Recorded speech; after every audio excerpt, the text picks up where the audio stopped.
Vamos lá, pessoal, falar agora, né, dos tipos de reação de hipersensibilidade. Vamos começar pela primeira, já que complementa a nossa aula que a gente viu anterior a essa. Porque é o seguinte, pessoal, o tipo de hipersensibilidade tipo 1, a gente diz que é um tipo de hipersensibilidade que a gente chama até de imediata. Hipersensibilidade imediata, você já vai saber que é tipo 1. Porque todo o mecanismo que eu expliquei na aula passada é imediata. Porque é necessário ter uma sensibilização inicial. O alérgeno ele vai ser capturado, né? As células apresentadoras de antígeno vão perceber, as dendríticas vão perceber, vão sinalizar para o linfócito T, lembra? O linfócito T ele vai se diferenciar em TH2 e vai secretar interleucina 4, vai secretar interleucina 13, lembra? Que vai estimular o linfócito B a produzir IgE. E aí o IgE vai lá para o basófilo e mastócito e vai, né, desencadear aquela resposta inflamatória.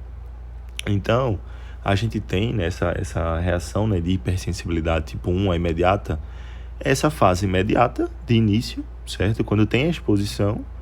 E aí temos a fase tardia, né, que é quando ocorre após a exposição, certo?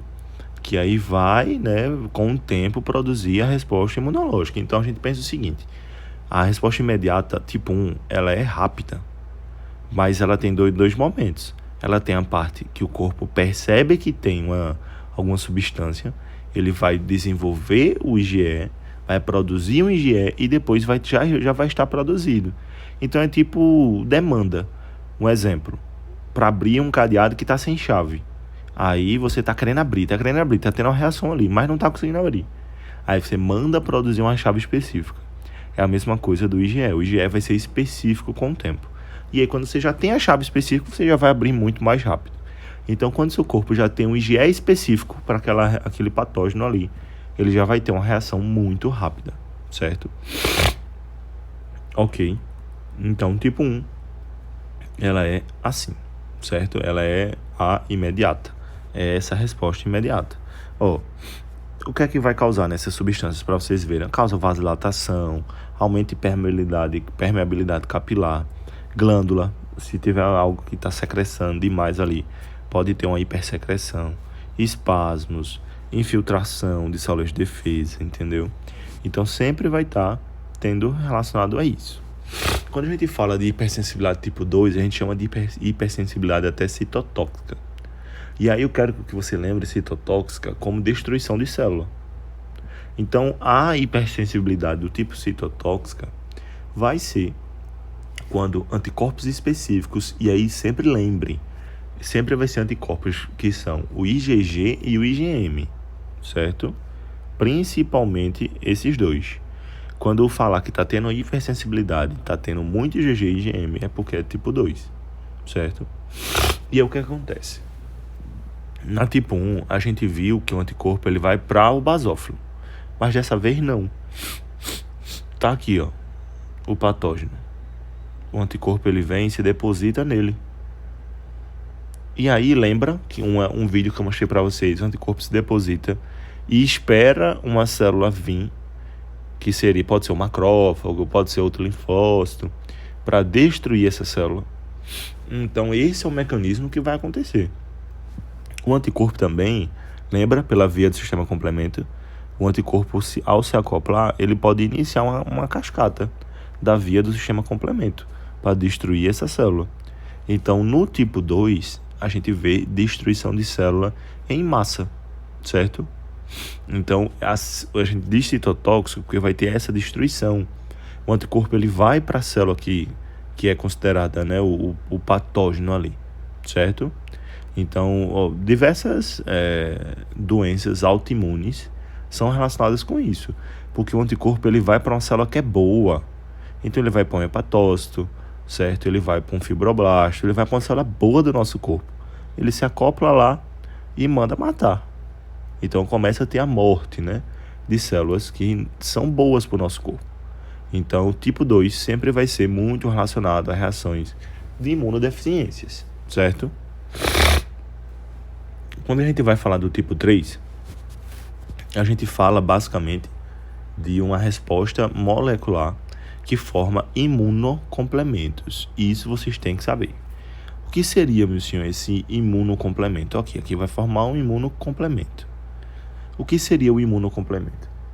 O imunocomplemento é quando né, o IgG, o IgM se liga ao antígeno e acaba formando um complexo. Ó, forma uma bola.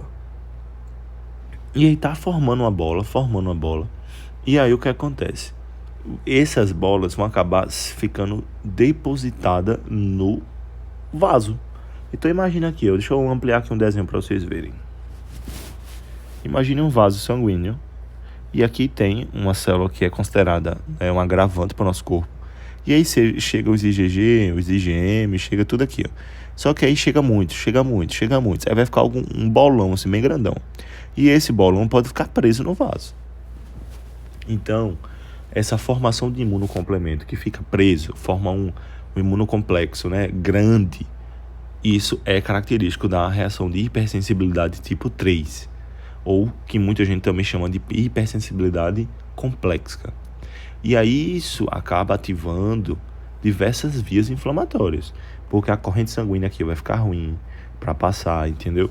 Então, é uma reação exagerada.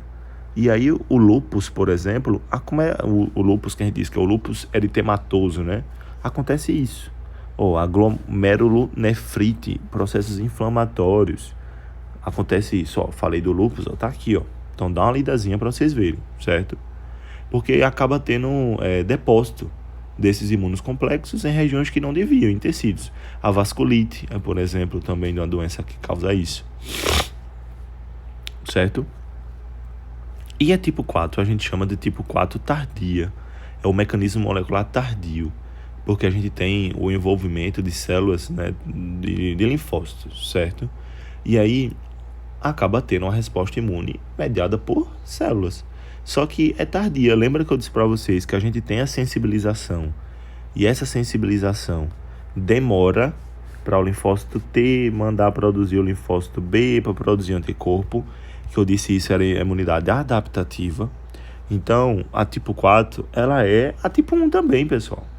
Porque a gente separa aqui, a gente não classifica só esses tipos de hipersensibilidade tardia com questão de tempo, nem nada, mas um exemplo, um paciente ele pode estar tendo um processo de hipersensibilidade tipo 1 e tipo 4. Ele pode estar tendo tipo 1 e tipo 2. Nada interfere dele ter vários tipos, certo? Porque são mecanismos que se juntam.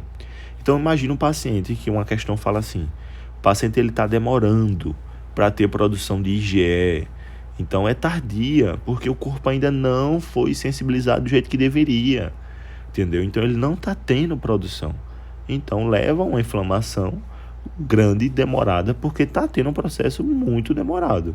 A gente tem dermatite de contato, por exemplo, né? Que causa isso, certo? Mas tem diversos outros exemplos. Então esses são os pontos principais de cada tipo de reação alérgica, certo?